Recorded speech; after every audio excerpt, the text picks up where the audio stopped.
हळद रुचली कुंकू हसलं या नव्या मालिकेच्या आजच्या 12 जुलैच्या भागात वासुदेवाने जे भाकीत केलेलं असतं ते ऐकल्यानंतर तर भक्तीच्या आनंदाचा पारावर उरत नाही. ती जबरदस्ती कृष्णाला त्यांच्या पाया पडायला सांगते. आता वासुदेव तर तेथून निघून जातात. तेव्हा आनंदाने वेडीपिसी झालेली भक्ती कृष्णाला विचारते की आता तुझ्या आयुष्यामध्ये राजकुमार येणार आहे. सांग ना कृष्णे, कसा असेल तो, कोण असेल तो? तिला इतके प्रश्न पडलेले असतात. तेव्हा कृष्णा तिला हे सांगून गप्प बसवते की असं काहीच होणार नाहीये. कारण विश्वास तिलाही बसत नसतो की तिच्या आयुष्यामध्ये इतके सारे बदल होऊ शकतात. तिचं नशीब पालटूही शकतं. तिच्यावरती वाईट नजर ठेवून असतो तो जयकांत. जयकांतने वासुदेवाने त्यांच्यातलं सगळं बोलणं ऐकलेलं असतं. तो त्याच्या माणसाला सांगतो की मार्केटमध्ये जायचं, नवा कोरा शर्ट आणि फक्कड असं अत्तर घेऊन यायचं. कारण जयकांत सतत कृष्णाला आपलंसं बनवण्यासाठीची स्वप्न रंगवतो. परंतु कृष्णाची लग्नगाठ तर दुष्यंतासोबत बांधली गेलेली असते. तिकडे ऑफिसमध्ये पूजाची नजर दुष्यंतावरून हटतच नाही. दुष्यंत त्याच्या कामामध्येच व्यस्त असतो. महत्त्वाच्या गोष्टीबद्दल तो त्याच्या स्टाफ मेंबरसोबत चर्चा करत असतानाच पूजा एकटक त्याच्याकडे पाहते. मंजिरीचं तिच्याकडे काम निघतं. ज्यावेळेस मंजिरी पूजाला बोलायला जाणार तर तिची नजर दुष्यंतवरतीच खिळलेली असते. मंजिरी थोडा वेळ शांत बसते. परत तिची पूजाकडे पाहते. तेव्हाही पूजाचं लक्ष दुष्यंतावरतीच असतं. मंजिरी हळूवार तिला चिमटा काढते आणि भानावर आणते. तिला सांगते की बस, किती बघतेस त्याच्याकडे, काच फुटेल अशाने केबिनची. पूजा म्हणते की फुटू देत ना, निदान त्या निमित्ताने तरी त्याचं लक्ष माझ्याकडे जाईल. इकडे बाळजाबाईच्या नावाने जयघोष करत गावातली खूप सारी मंडळी त्यांच्या दारी येऊन थबकतात. ते दृश्य पाहिल्यानंतर आढळराव हवालदिल होतात. कारण त्यांच्यासाठी आता बाळजाबाईंनी जबरदस्त सरप्राईज ठेवलेलं असतं, जे की त्यांच्यासाठी प्रचंड धक्कादायकच आहे. बाळजाबाईंना भेटायला आलेली खूप सारी मंडळी हार वगैरे घेऊन आलेली असतात. बाळजाबाईंच्या गळ्यात ते जेव्हा हार टाकतात तेव्हा आढळराव त्यांना विचारतात की अरे, नक्की काय चाललंय? नाही म्हणजे बाळजाबाईंच्या गळ्यात हार वगैरे घालताय काय? असं काय पराक्रम काय गाजवलाय त्यांनी? गडबीड जिंकलाय की काय? तेव्हा दलपतराव उत्तर देतात की नाही, तसं नाही दादासाहेब. खरं तर आपल्या बाळजाबाईंनी गावातल्या माणसांची मनं जिंकली आहेत आणि आत्ता त्यांना असं वाटतं की आपल्या बाळजाबाईंनी सरपंच पदाची इलेक्शन लढवावं. ते ऐकून तर आढळरावांच्या पायाखालची जमीनच हादरते. आढळरावांकडे एकच हक्क उरला होता. आता तोही बाळजाबाई. गावकऱ्यांशी गोड वागून तोही हिसकावून घेतात. गावकरी जे भेटायला आलेले असतात ते आढळरावांना म्हणतात की माफ करा आढळराव, परंतु गावामध्ये आता कोणाचा सबूत चालतो? बाळजाबाईंना न्याय कोण करून देतं? आपल्या बाळजाबाईच. शेतात बांध वगैरे घालायचं असेल तर ती कामं कोणाकडे येतात? बाळजाबाईंकडेच ना. शेवटी बाळजाबाईच आमच्या सगळ्यांच्यासाठी खूप काही करतात. म्हणून आम्हा सगळ्यांना असं वाटतं की यावेळेस सरपंच पदाची निवडणूक त्यांनीच लढवावी. आता तो एकच हक्क आढळरावांकडे उरला होता. ते सरपंच होते गावचे. आता तोही हक्क बाळजाबाई हिरावून घेतात. ते पाहिल्यानंतर तर ते मनातल्या मनात इतके चवताळलेले असतात. गावकऱ्यांकडून आपलं इतकं गोड कौतुक ऐकल्यानंतर बाळजाबाई त्यांना म्हणतात की तुमचं प्रेम, तुमचा विश्वास आमच्यावरती आहे आणि ते मला समजतंय बी. परंतु कसं आहे ना, 5 गावाचा कारभार वेगळा आणि हे इलेक्शनच्या चिखलात सत्याची लढाई लढणं ही वेगळीच गोष्ट आहे. बाळजाबाईंचं बोलणं ऐकल्यानंतर आढळराव मुद्दाम टोमणे मारतात. ऐकलत ना तुमच्या बाळजाबाईनं की काय म्हणतायत? गेले कित्येक वर्ष रांगणे पाटलांनी सरपंच पदाची निवडणूक लढली. आता मान्य आहे की महिलांसाठी राखीव जागा आली आहे. तसंच आपल्याकडे अनेक दुसऱ्या महिला आहेत की ज्या कर्तबगार, जबाबदार, अतिहुशार आहेत. मग आता त्यापैकीच कोण्या एकाची निवड करायला काय हरकत आहे? आढळरावांचं म्हणणं स्पष्ट असतं की बाळजाबाईंना तो मान नको द्यायला. गावकऱ्यांसमोर तर बाळजाबाई मुख गिळून गप्प उभी असते. आढळरावांना विरुद्ध जाऊन ती बोलू शकत नाही. परंतु बाळजाबाईंना आढळरावांना उत्तर द्यायची काही गरजच पडत नाही. कारण जे गावकरी आलेले असतात ते हात जोडू जोडू बाळजाबाईंना विनंती करतात की बाळजाबाई, आमच्यावरती हा अन्याय नका करू. अहो, आजपर्यंत 5 गावाचा कारभार बघणाऱ्या सरपंचांनी आमच्या वाट्याचं फक्त खाल्लेलंच आहे. तुमच्याकडे कोणतंही पद नसताना तुम्ही फक्त आमच्या चांगल्याचा, आमच्या भल्याचाच विचार केला. आता बाळजाबाईंचा उदो एवढा होतोय म्हटल्यानंतर आनंदाने नाचणारच ना. आणि असा तर आणते बाळजाबाई की गावकऱ्यांची पुन्हा मनं जिंकते. कसं आहे ना, राजकारण करणं वेगळं आणि समाजकारण करणं वेगळं असतं. मुद्दाम आढळराव परत मध्यस्थी करतात आणि गावकऱ्यांना परत स्पष्ट सांगतात. आता बाळजामे म्हणतात ते अगदी खरं आहे बरं का. आता त्यांचीच इच्छा नाही आहे ही निवडणूक लढवायची, तर कशाला उगा त्यांच्यावरती जबरदस्ती करताय. तेव्हा बाळजाबाई रागात त्यांच्याकडे कटाक्ष टाकते. त्याच वेळेस आढळरावाची बोलतीच बंद होते. इकडे कृष्णासोबत जेव्हा भक्ती बाहेर निघालेली असते, ती उत्सुकतेने विचारते की कृष्णे, कुठे चाललोय गा आपण? तुझ्या राजकुमाराला भेटायला चाललोय की काय? कृष्णा वैतागून म्हणते की गप्पे, अगं ते ओळखपत्राच्या कामासाठी कचेरीत चाललो आहोत. तेव्हा भक्ती विचारते की काय, गेले 5 वर्ष तर तू हेच करतेस आणि त्या मशीनवरती तर तुझा अंगठा पण उमटला नाही. मग आता परत तो अंगठा नाहीच उमटला तर माघारी यायचं का? कृष्णाला भक्ती परत एकदा सल्ला देते की कृष्णे, अगं तसं बी आता तुझं लगीन झाल्यानंतर तुझं आडनाव चेंजच होणार आहे ना, मग कशाला उगाचच एवढी खटपट करतेस? वासुदेव काका काय म्हणाले ऐकलंत ना, तुझ्या आयुष्यात राजकुमार येणार आहे. आणि चोरानेच ती इतकी किंचाळते. कृष्णा घाबरून गाडी थांबवते, विचारते की काय झाले. तेव्हा एक पोस्टर दाखवत भक्ती सांगते की तुझ्यात राजकुमार बघ, तो नक्कीच ना मॉडेल असेल. कृष्णा परत वैतागून तिला म्हणते की तू गप्प बस ना. परंतु भक्तीचे चिडवणं काही शांत होतच नाही. ती परत तिला विचारते की तुला गणपत काकांचा मंग्या चालेल का? नाही म्हणजे कसं पैलवान गडी आहे ना, तुझी नी त्याची जोडी शोभून दिसेल बघ. कृष्णा परत तिच्यावरती खेकसते, गप्ती का आता? भक्ती विचारते की कृष्णे, मला सांग, जर तुला गावाकडचा कुठलाच मुलगा नको असेल तर आपण शहराकडचा शोधूयात की. का तुझा तो राजकुमार इकडे गावाकडे यायला निघालाय तुला भेटायला? कृष्णा तिला वैतागून सांगते की तू गप्ती का आता? तिकडे तो बंब्या आपली वाट बघायला लागलाय आणि तुझे हे सुरूच आहे पुन्हा. परत भक्ती चिडवते, अरे म्हणजे आता तुम्हाला इथे सोडून तुझ्या राजकुमाराला भेटायला कचेरीत जाणार आहेस का? कृष्णा इतकी वैतागते, ती सांगते की भावा, तू जर आता गप्प नाही बसलीस ना, इथं सोडून जाई ना तुला. आणि ती भक्तीचं बोलतीच बंद करून टाकते. इकडे पूजाने खूप मोठा निर्णय घेतलेला असतो. मंजिरीला ती सांगते की मी डीला आज प्रपोज करणार आहे. हवालदिल होऊन मंजिरी विचारते की काय, तुला कळतं का, तू जास्त काही करत नाही आहे असं वाटत नाही आहे का? तेव्हा पूजा तिला उत्तर देते की नाही, प्रेमात ना घाई वगैरे काही नसतं आणि गौतमीच्या डिक्शनरीमध्ये तो शब्दच नाही आहे. इतक्यातच 2 सिनियर एम्प्लॉईज येतात आणि त्यांनी एक भन्नाट ॲक्टिव्हिटी आणलेली असते. त्या येताक्षणी ज्यावेळेस सगळ्यांना त्यांच्याकडे बघायला सांगतात, तेव्हा गौतमी मंजिरीच्या कानात तिला टोमणा मारते की बघ, अरे बघ, आता नक्कीच काहीतरी फालतू ॲक्टिव्हिटी घेऊन आले असतील. खरं तर पूजाला जबरदस्त धक्का बसेल अशीच ॲक्टिव्हिटी आणलेली असते. त्या दोघेही गेम समजावून सांगतात की गेल्या 6 महिन्यामध्ये न्यू जॉईनिंग जी आहे त्यांची आपण खरी आयडेंटिटी करून देणार आहोत. पूजाला धक्काच बसतो, कारण तिचं खरं नाव काय आहे, ती कुठली आहे प्रॉपर, ते सगळं तर तिने कधी उघडच केलं नव्हतं. त्यामुळे ती आता लटालटा कापायला लागते. मंजिरी विचारते की आयडेंटिटी सांगणार म्हणजे इन्सल्ट करणार का? तेव्हा त्या एम्प्लॉईज सांगतात की नाही, तसं नाही आहे. तुम्ही सगळे तयार आहात का? ही गेम खेळायला तुम्हाला खरंच मजा येणार आहे. तेव्हा सगळेच जण आता एका सुरात होकार देतात.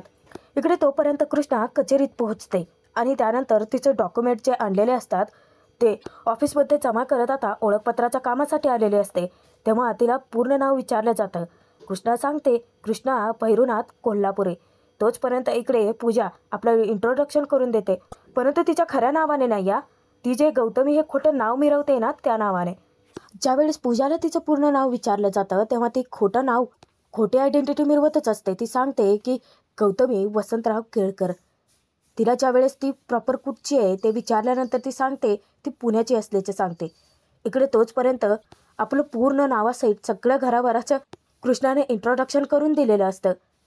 लगेचच तो ऑफिसर तिच्यावरती ओरडतो, मी काय तुम्हाला एवढी माहिती विचारली आहे का? कृष्णा म्हणते की नाही. तो म्हणतो की मग सांगताय कशाला? इकडे ऑफिसमध्ये आता सर्वच जण खूप एक्सायटेड असतात, कारण सिनियर एम्प्लॉईजने सवालच तसा केलेला असतो गौतमीला. ते विचारतात की तू बॅचलर्सला काय टिप्स देतील? तेव्हा पूजा उत्तर देते की खरं सांगू का, जर तुमचं कोणावरती प्रेम असेल तर ते लगेचच बोलून टाकायचं. तुम्हाला जर कोणी ऑफिसमध्ये वगैरे कुठे आवडत असेल तर सांगून टाकायचं. आणि ते प्रेमात सॅक्रिफायसेस वगैरे ते सगळं असतं ना, ते सगळं खूप बोगस आहे बरं का. वीक लोकांचे त्या सगळ्या गोष्टी आहेत, म्हणजे जे इमोशनल असतात ना त्यांच्यासाठीच्या. दुष्यंतकडे कटाक्ष टाकत गौतमी सगळ्यांना एकच सल्ला देते की जर तुम्हाला कोणाचं मन जिंकायचं असेल तर पॉझिटिव्ह थॉटनेच तुम्ही मैदानात उतरा, जीत तुमचीच आहे. आणि ते सगळ्यांना इतकं भावताना बोलणं, सगळेच जण तिच्यावरती कौतुकाचा वर्षाव करतात, तिच्यासाठी टाळ्या वाजवतात. तेव्हा सिनियर एम्प्लॉईज गौतमीचा पहिला फोटो दाखवतात. ज्यावेळेस ती स्वतःचा फोटो पाहते तेव्हा लाजून तोंड झाकून घेते. सगळेच एम्प्लॉईज तिला चिडवायला लागतात, तिच्यावरती हसतात, परंतु गौतमीला त्याचं काहीच वाटत नाही. दुष्यंतासुद्धा डोळे मिचकावून पूजाला चिडवतो. इकडे ज्यावेळेस कृष्णा अंगठा करण्याची वेळ येते तेव्हा मात्र अंगठा उमटवतच नसतो. तेव्हा बाकीचे जे लोक खोळंबलेली असतात ते तिच्यावरती ओरडायला लागतात, अरे किती वेळ, करा की पटकनी. कृष्णा विचारते की बघा बघा झालं असेल, परंतु काही केला तिचा अंगठा उमटतच नाही. तेव्हा ते ऑफिसर सांगतात, शेतात राबून राबून ना सगळ्या बोटाच्या रेषा मिटल्या आहेत. बंब्याला आता इथे सुद्धा मस्करीच सुचते. कृष्णाला तो म्हणतो की कृष्णे, अगं तू एखाद्याचा मर्डर जरी केला ना तरी पोलीस आल्यानंतर तुला विचारतील की तुम्हारे अंगूठे के निशाण नाही गावले. तो तोडक्या मोडक्या हिंदीमध्ये बोलतो. कृष्णा त्याच्यावरती ओरडते, दात पाडे ना गपचूप बस. आता बाकीचे खोळंबलेले लोक सुद्धा कांगावा करायला लागतात, अरे बुरका की किती वेळ असतं ते, अहो आम्ही घरदार सोडून आलो आहोत. तेव्हा भक्तीही त्यांना सडेतोड उत्तर देते, दादा घरदार पण आम्ही पण सोडलंय, आम्हाला तर बँकेचं महत्त्वाचं काम करायला जायचं आहे, खातं खोलायचं आहे ना, आता उशीर तर लागेल, बघा ना होतंय का ते. शेवटी ते ऑफिसर वैतागून कृष्णाला तेथून निघूनच जायला सांगतो. कृष्णा हात जोडून विनंती करते आणि एक शेवटची संधी वाटते. ज्यावेळेस ती परत फिंगरप्रिंट उमटवण्याचा प्रयत्न करते, अचानकच तिथे जयकांत येतो आणि कृष्णाचं पोट तो दाबून धरतो. कृष्णा परत हादरते. जयकांतला पाहिल्यानंतर इतकी घाबरते, तो तिच्या मागे हात धुवूनच लागलेला असतो. आता तर भक्तीला सुद्धा धक्का बसतो. इकडे पाळचाबाई इलेक्शनला उभा राहायला तयार नाहीत म्हटल्यानंतर एक माणूस आता स्वतःचा जीवच पणाला लावतो आणि तो म्हणतो की आता मी रॉकेल वतून स्वतःला पेटवूनच घेतो. तेव्हा आढळराव त्याला ओरडतात की अरे काय येडबीड लागले काय. तो म्हणतो की नाही, पाळजाबाई आमच्यासाठी देवासारखे आहेत आणि त्या जर इलेक्शन लढणार नसतील तर मी स्वतःला पेटवूनच घेतो आणि तो स्वतःच्या अंगावरती रॉकेल वतून घेतो. खरं तर आढळरावांचा संशय हाच असतो, संशयच काय खात्रीच असते की पाळजाबाई किती पोहोचलेली बाई आहे. ते सगळं कारस्थान नक्कीच तिनेच केलं असावं. बाकी गावकऱ्यांचं मन जिंकण्यासाठी याला आपल्या हाती घेतलं असावं. पाळजाबाई जबरदस्ती त्याच्या हातून आता ते ड्रम फेकून देतात आणि त्याला कळवळीने विनंती करण्याची नाटकं करतात की अरे तुम्हाला काय झालं तर आम्ही काय करायचं, माझा जीव तिळतीळ तुटला रे. तेव्हा तो हात जोडून परत पाळजाबाईंना विनंती करतो की पाळजाबाई तुम्ही इलेक्शनला नाही उभ्या राहिल्या तर आमची पण तुमच्यासारखीच गत होईल, आमच्यासाठी तरी राहावा की उभं. तेव्हा पाळजाबाई सांगतात, ठीक आहे, तुमचा जर एवढाच हट्ट असेल तर आम्ही विचार करू, निर्णय नाही सांगू शकत आत्ता लगेचच, कारण राजकारणाची खेळी खूप अवघड आहे, ती गोष्ट आम्ही कधी केलेली पण नाही आहे, पण तुमच्या खातर आम्ही याचा नक्कीच विचार करू. आता परत एकदा बाळजाबाईंच्या नावाचा जयघोष करत ते सगळे ढोलताशे वाजवत परत जातात. शेवटी बाळजाबाईंनी शब्द दिलेला असतो ना, परंतु बाळजाबाईची खरी खेळी तर आढळरावांच्या अचूक लक्षात येते. बाळजाबाई दलपतराव आतमध्ये गेल्यानंतर आढळराव जाऊन नक्की ते पेट्रोलाईक रॉकेल आहे चेक करतात, परंतु त्यांना लक्षात येतं की ते तर पाणी आहे. फक्त आपला माणूस त्या सगळ्यांच्या मध्ये उभा करून गावकऱ्यांचं मन कसं जिंकलं आणि इलेक्शनमधलं स्वतःचं स्थान पक्कं कसं केलं, हे सगळं आढळरावांच्या अचूक लक्षात आलेलं असतं. ज्यावेळेस ते लायटरने ते पेटवण्याचा प्रयत्न करतात तर ते पेटच घेत नाही, कारण ते पाणी असतं. आढळरावांची तळपायाच्या मस्तकात जाते. इकडे कचेरीत जयकांत कृष्णावरती जबरदस्ती करायला लागतो. कृष्णा त्याच्यावरती ओरडते सुद्धा की जयकांत शेठ हात सोडा माझा, परंतु जयकांतची पकडच इतकी मजबूत असते की कृष्णा एवढी धडपड करूनही जयकांतच्या तावडीतून स्वतःचा हात सोडून नाहीच घेऊ शकत. जयकांत भर कचेरीमध्येच कृष्णाची छेड काढायला लागतो. तिला विचारतो की कृष्णे, तू तर माझी राजकुमारी आहे ना, बघ तुझा हा राजकुमार तुला घेऊन चालला चालाय, तेही अतिप्रचंड वेगाने. एकदा का तू माझी राजकुमारी झाली, तू अंगठा लावल ती सगळी जमीन तुझीच होईल. कृष्णा एवढी धडपड करूनही जयकांतची पकड सोडता येत नाही म्हटल्यानंतर भक्ती मध्यस्थी करते. जयकांतला ती बाजूला ढकलते आणि त्याला सक्त ताकीद देते की कृष्णापासून लांब राहायचा.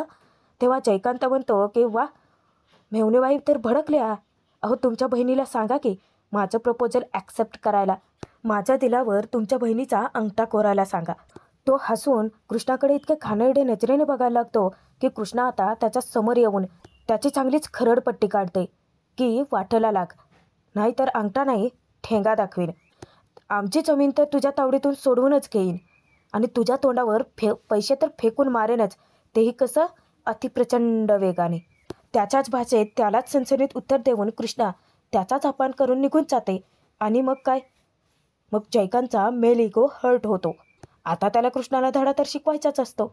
इकडे परत एकदा आढळराव बाळजाबाई दोघांमध्ये भांडण पेटतं आढळराव येताक्षणी पाळजाबाईंना जाब विचारतात की पाण्याने आग लागत नसती तर विझत असती. अगं परंतु याच पाण्याने तो उभा वनवा पेटवलास, किती कपटी बाई आहेस का तू. तेव्हा बाळजाबाई हसून उत्तर देतात की तरीच म्हटलं, आता आमच्यावरती जळणारा जीव तडफडत कसा आला नाही. एका डाव तर वाटलं की तिथंच जळून राख रांगोळी झाली की काय. या दोघांमध्ये परत एकदा नोकझोक चालू होते. आढळराव विचारतात की मला तर आता स्वतःची काळजी नाही वाटत आहे, तर गावाची काळजी वाटते की त्यांनी तुझ्यासारख्या बाईच्या हाती तुझ्यावरती विश्वास ठेवून सत्ता सोपवली आहे. तेव्हा पाळजाबाई विचारतात की नक्की मला कळतच नाही आहे की भीती का वाटते, नेमकी कशाची भीती वाटते.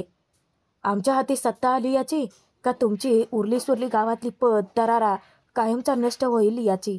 आढळराव सुद्धा सडेतोड उत्तर देतात, तुझ्यासारखा ना मी गावच्या बाबतीत स्वार्थी विचार कधी केलेलाच नाही आहे. पाळजाबाईचा विचारतात की म्हणजे ती सत्ता आमच्या हाती येते की काय याची भीती वाटायला लागली का. तेव्हा आढळराव उत्तर देतात की वाटते ना, भीती वाटते की गावची सत्ता तुझ्यासारख्या बाईच्या हाती आली तर तू त्या काय तांडव घालशील याची भीती वाटते. आढळरावावरती पाळजाबाईंना इतकं हसू येतं, परंतु पाळजाबाईंना काय, त्यांना जो हेतू साध्य करायचा होता तो तर झालेलाच असतो. रात्रीच्या वेळी भक्ती कृष्णासाठी परत एकदा आनंदाची बातमी घेऊन येते. कृष्णाला हाका मारता क्षणी कृष्णा येते. कृष्णाला आनंदाने ती गोल फिरवायला लागते. तिला म्हणते की वासुदेव बाबांनी सकाळी काय बातमी दिली होती की तुझ्या आयुष्यामध्ये राजकुमार येणार आहे. तो राजकुमार आलाय बघ.